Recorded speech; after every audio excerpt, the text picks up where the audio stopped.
I was going to give you just a music video today highlighting the EVH 5153 EL34 tube green channel. I even wore a green shirt to go with it. You guys know all of my videos, there's going to be some pun, even if it's a hidden pun, which I just kind of revealed that pun. But I could not do this video without having some tone talk at the end of it, because I'm personally just blown away by this channel.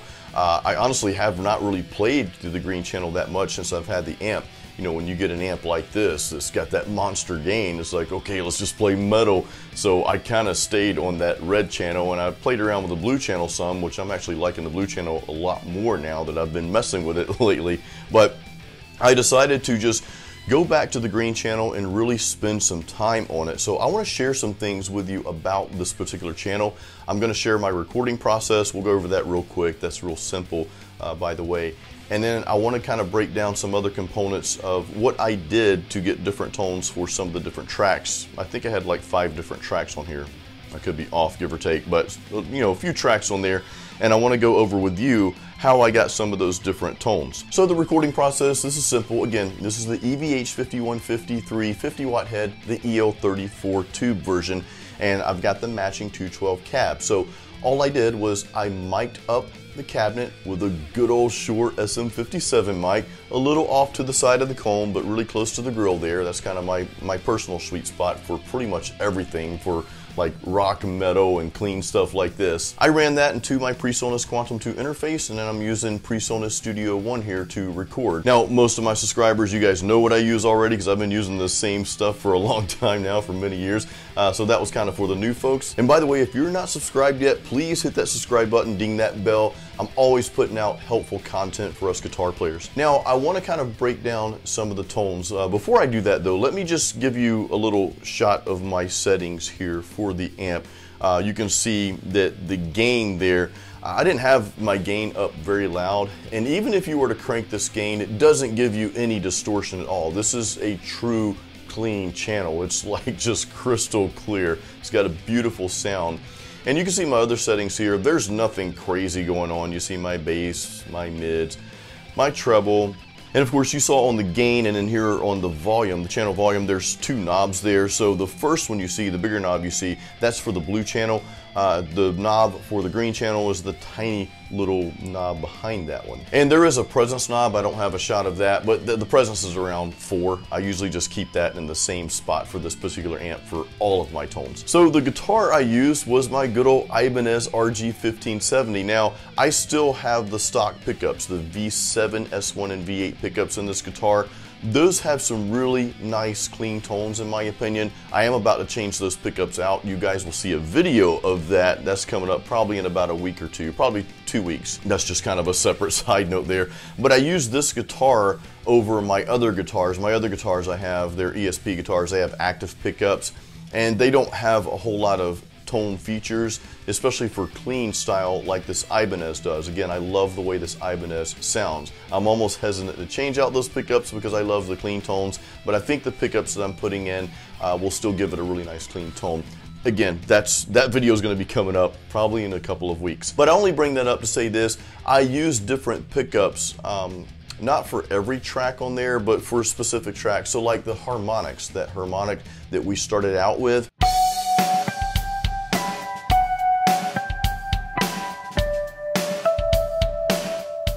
that I was using the neck pickup, you know, that very front pickup there. And that was just to give it a little bit more punch, because those harmonics are kind of, you know, they're kind of soft and in the background sort of, so I wanted those to be pronounced a little bit, so I used that neck pickup for that, so it would kind of just put it out there a little more, and it did. Now for the other tracks, there were 2 pickups that I used. So for some of those tracks, and I don't remember which ones they were, but for a couple of those tracks, I used a mix between the neck and the single coil, so that's position either 2 or 4, whichever way you want to look at it. And for the other tracks, I used the pickup that's between the bridge and the single coil pickup there, which again, that's either 2 or 4. I don't know which one that is, but I think you guys know what I'm talking about. But those 2 pickups to me, and really any guitar that's set up this way where you've got a humbucker, single coil, and humbucker, I love those two positions for getting those clean tones and even for some of the leads. Now for the lead track also, before I forget this, I also, for both lead tracks, there's actually two lead tracks that I put in here and I'm going to explain that in a little bit. I also used that neck pickup because again it gives it a little bit more boost and just a little bit more sustain as well. Now on that note, no pun intended, I actually kept the amp settings the same across the board. The only time I changed anything on the amp settings was I have a distorted lead you'll hear in there, and I'm going to get to that. I'm going to get to how I produce that sound. But I actually turned the volume on the clean channel down a little bit because when I used what I'm about to share with you, it really boosted that signal. So I had to turn that down a little bit just so I wouldn't be clipping in my studio. Now for the harmonics that you heard, for that part, and then there's a part in the middle of the song where the chord progression changes to an A minor. It goes from E minor to an A minor. So for those two guitar tracks, I actually used an MXR analog chorus pedal.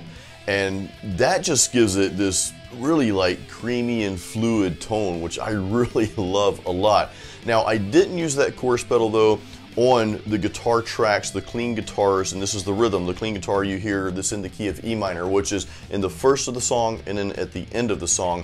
And I didn't use a chorus pedal for those because I wanted you guys to hear what this amp just sounds like by itself. Of course I had a compressor on there and I had a slight bit of reverb on there as well. I used plugins for that in the studio here because I do like to add a touch of reverb to pretty much all of my clean tones. Actually I don't mind having just a little bit of reverb on everything. Like even if I'm recording metal or rock or whatever style I'm recording, I like to have that little touch of reverb, not too much, but just a little bit so it just sounds, I don't know, it just sounds a little bit more lively to my ears. Now for the lead tracks, I didn't use any chorus, but I did use my digital delay pedal. That's my Boss DD7 pedal here. So I used that for both lead tracks. Again, I had one clean lead track, and you'll hear that a couple different times throughout the song. And then I had one that was distorted. So for that lead track, I actually had to look over because I forgot the name of it. I have this MXR classic distortion pedal, and you know I found this at a music shop. If I'm not mistaken, I bought this when I was visiting my hometown, Pensacola, Florida. I was at Blues Angel Music, and this is a while ago. And I picked up this pedal. It was pretty cheap. I'm like, you know, let me use this and just see how it sounds instead of the typical overdrive pedal that people get. And come to find, I do not need an overdrive pedal at all for this amp when I'm playing the red channel, and that's just a side note there, but of course we're talking about the green channel. So I'd never really used the distortion pedal though for the green channel. I'm like, well, let me see what this sounds like for one of the leads. Let's just check this out. But I'd never really sat down and used the distortion pedal for the green channel. So I'm like, let me see how a lead tone sounds like with this pedal on the lead channel.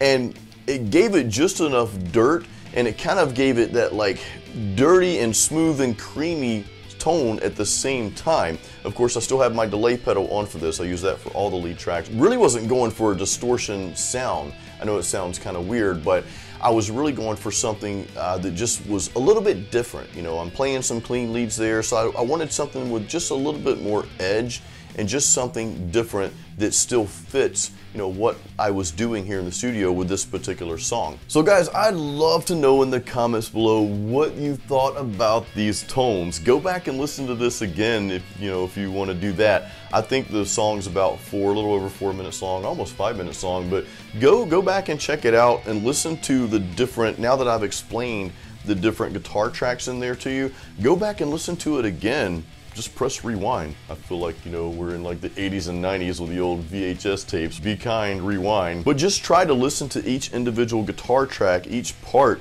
and see if you can tell the differences, you know, in the components, like the different pickups and the pedals and stuff that I use that I just went over. And let me know in the comments what you think about them. I love this amp, by the way. I mean, I'm so glad I got this thing. You know, I remember when I was shopping for amps, I was like, what do I get? I don't know. Because I wanted a metal amp, of course, but I also wanted something that was going to give me some diversity in tones.